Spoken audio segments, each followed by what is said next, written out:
অনাবৃষ্টিৰ কাৰণে এতিয়া চিপাঝাৰৰ বিভিন্ন খেতি পথাৰত চিৰিয়েল ফাট মিলিছে আৰু এই অনাবৃষ্টিৰ বাবে খেতি পথাৰত খেতি আৰম্ভ কৰিব পৰা নাই কৃষকসকলে। ইয়াৰ পৰিৱৰ্তে আমি দেখুৱাইছোঁ জলসিঞ্চন বিভাগৰ অন্য এখন ছবি। চিপাঝাৰ সংমণ্ডলৰ অধীনৰ এইটো এটা জলসিঞ্চন বিভাগৰ কাৰ্যালয় আৰু এই কাৰ্যালয়টোত এতিয়ালৈকে মাত্ৰ এগৰাকী কৰ্মচাৰী আহি উপস্থিত হৈছে, বাকীখিনি কৰ্মচাৰী নাই। কেনেধৰণৰ কৰ্ম সংস্কৃতিৰ নমুনা। ইয়াৰ লগে লগে আৰু এটা কথা ক'ম, চিপাঝাৰৰ বিভিন্ন ঠাইত কেইবাটাও প্ৰকল্প এতিয়া বন্ধ হৈ আছে, জলসিঞ্চন প্ৰকল্প আৰু জলসিঞ্চন আঁচনি।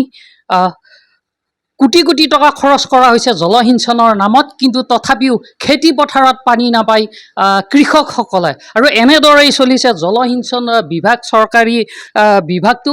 আৰু ইয়াতে এগৰাকী কৰ্মচাৰী উপস্থিত আছে, দাদা অলপ আগুৱাই আহিব। এই কাৰ্যালয়টোত কৰ্মচাৰী কেইজন বৰ্তমান? 5জন আছে। 5জন আছে। এতিয়া আপুনিয়ে একমাত্ৰ উপস্থিত আছে? হয়। বাকী কেইজন? বাকী 4জন এতিয়া অন্যদিনা 10টাত পায়ে আহি, আজি কি কাৰণত পোৱা নাই সেইটো মই নাজানো। ক'ত ঘৰ ক'ত তেওঁলোকৰ? এজনী ছোৱালী, এজনী হাপামাৰ, এজনী হ'ল আমাৰ ফুটিতুলি, আৰু যিজন আমাৰ কেৰাণী তেওঁৰ ওচৰতে আছে ঘৰ। ওচৰতে ঘৰ? ওচৰতে। বৰাবোৰ মঙলৰ পৰা আনজিন কৰে। অৰ্থাৎ এতিয়া একো কাম নাই, হয়তো একো কাম নোহোৱাৰ কাৰণে তেওঁলোক অহা নাই নেকি? সেইটো মই নাজানো। অফিচত বৰ বিশেষ কাম। আপুনি কি কৰে ইয়াত? মই হেৰি ফ'ৰ্থ গ্ৰেডৰ কৰ্মচাৰী, চতুৰ্থ শ্ৰেণীৰ কৰ্মচাৰী। আৰু আপুনি জনাত এই বিভাগটোৰ অধীনত কি কি কাম চলি আছে? ক'ৰবাত কোনোবা প্ৰকল্পটো চলি আছেনে খেতি পথাৰত? এতিয়া মই জানাত হেৰি চলি আছে, পশ্চিম চুবাত 2টা চলি আছে, আৰু কদমতলীত 1টা চলি আছে, আৰু কপে চুবাত 1টা চলি থকা বুলি শুনিছোঁ। আৰু পিঠা খাওয়াটো কি হৈছে সেইটো মই নাজানিম।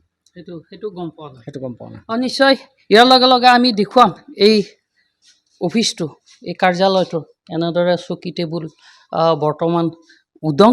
ইয়াতে বিষয়াগৰাকী বহে, এয়া বিষয়াগৰাকীৰ চকী। আনহাতে এইটো ৰুমতো কেইজনমান বিষয়া বহে, কিন্তু ইয়াতেও এনেকুৱা ধৰণেই এতিয়া সকলো খালী, মাত্ৰ চতুৰ্থ বৰ্গৰ কৰ্মচাৰীজন উপস্থিত আছে। আৰু এই মুহূৰ্তত এতিয়া 10:30 বাজিছে। এই 10:30 বজালৈকে কোনো কৰ্মচাৰী উপস্থিত নাই, মাত্ৰ চতুৰ্থ শ্ৰেণীৰ কৰ্মচাৰীগৰাকীহে উপস্থিত আছে। এয়াই কৰ্ম সংস্কৃতিৰ নমুনা চৰকাৰী বিভাগসমূহত। আৰু বৰ্তমান যিহেতু খৰাং চলি আছে, চিপাঝাৰৰ বিভিন্ন খেতি পথাৰত অনাবৃষ্টিৰ বাবে কৃষকসকলে খেতি কৰিব পৰা নাই, আৰু এনেদৰেই চলি আছে এটা চৰকাৰী ব্যয়গুম বিভাগ।